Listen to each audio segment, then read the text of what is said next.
Hi, everyone. My name's Joe. I'm a first-time storyteller. I've been coming for a few months, but first time telling a story. I always say I was very lucky to be born into what I consider a pretty creative family. My mom is an artist. She does a lot of paintings and stuff like that. My dad markets and sells robots for a living. He will do the robot for you. He's not very good, but he puts on a show. I'm the oldest of 4 siblings. We all lived in downtown Orlando here. I'm just a couple blocks away, and we're still a very close family. We try to do one big family trip per year.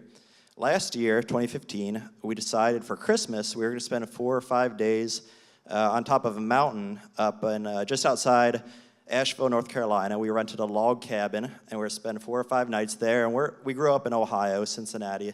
We love the snow. We were looking forward to building snowmen, roasting marshmallows, throwing snowballs at mom and dad when they turned their back to us. We were really looking forward to it.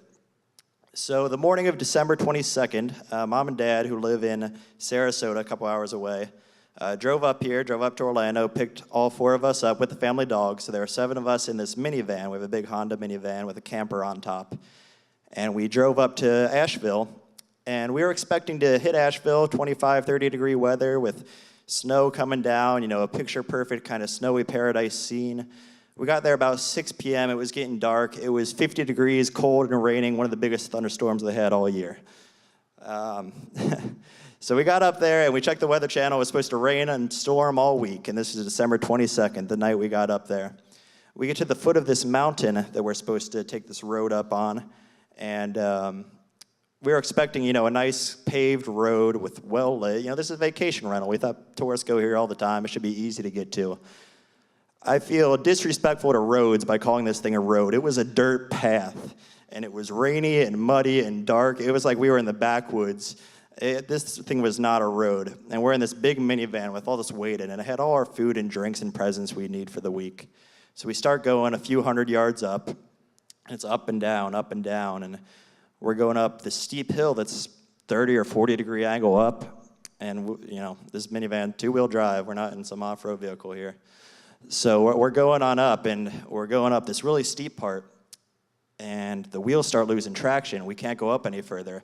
And by the way, this road, it's no more wide than your average highway lane. It's probably even a little bit more narrow. We had about 6 inches on either side before the shoulders just dropped off. So if we would have hit the shoulder, we would have been stuck on the side of this mountain, and we're a few hundred yards in at this point. So we're going up, and we lose traction. We can't go forward anymore because the road's all muddied from the rain. My dad stomps on the brake, and the dog's in the back freaking out. He's barking. He's howling like crazy. The wind's outside howling, and there's thunder and lightning. It's starting to get dark, and everyone's freaking out. My dad calms everyone down, stomps on the brake. We try one more time to go up, gain some momentum. We're only going about 10 miles per hour, and we can't get up there. So eventually we decide we're not getting up this mountain tonight. Mom calls quits on it. We're going back down. We're going to get a hotel for the night. We'll try again tomorrow. So we got to go in reverse the whole way because, like I said, it's a super narrow road. Me and my brother, who's just a year younger than me, get out in the middle of this pouring rain, this thunderstorm with lightning coming down, and we get about 5 feet behind the van, yelling signals at my dad, left, right, as we're going down this mountain. And he's got the window open, the driver's side door, so all the rain's coming into the car too. So we back him down the mountain about 200 or 300 yards, going in reverse the whole time.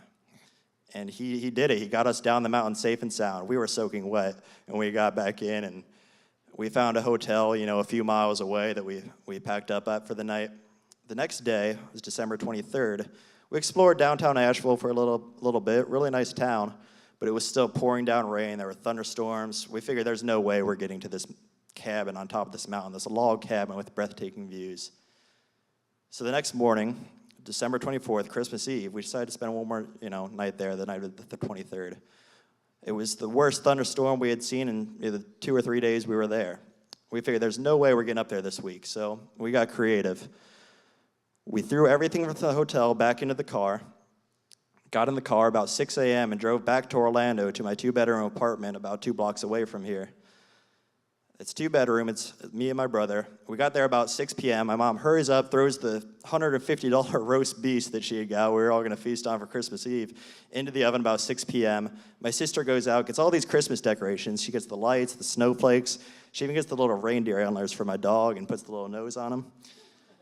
So she gets that all situated. My brother finds a YouTube video of, one of those virtual reality things with the fireplace where it's kind of, you can stream it up on your screen. So he gets that. I turn the AC down to about 60, so we're all cuddled and bundled up in our PJs. We put a little heater under the TV, so it's like we're in a little artificial log cabin. My dad gets this tiny little tree he sets on the table. We have a great dinner. It was delicious. It was the roast beef, mashed potatoes. I get hungry just thinking about it, but after that, we did some marshmallows we put in the microwave, and we all kind of gathered around the little tree we had, and all 6 of us in my little 2-bedroom apartment kind of fell asleep on top of each other because we were so exhausted in my living room there. The next morning, we woke up. It was Christmas Day. It was bright and sunny outside in Orlando here, but in our little in my little living room there, it was nice and chilly. We were all bundled up just like we were supposed to be. We opened up presents, and we had a great time just laughing about how just a couple nights ago we thought we might be stranded up on the side of a mountain on Christmas Eve. And it was kind of a traumatic experience while we were there that night. I mean, it was dark. It was like something out of a horror flick. But, we got through it, and we were back safe and sound. And I think kind of what the experience taught me was that sometimes creativity is just about finding ways to make your own happiness, your own snowy white Christmas in the face of literally insurmountable adversity. And we had our snowy white Christmas. We were all together. We were all safe. And it's one of the best Christmases we ever had. Thank you.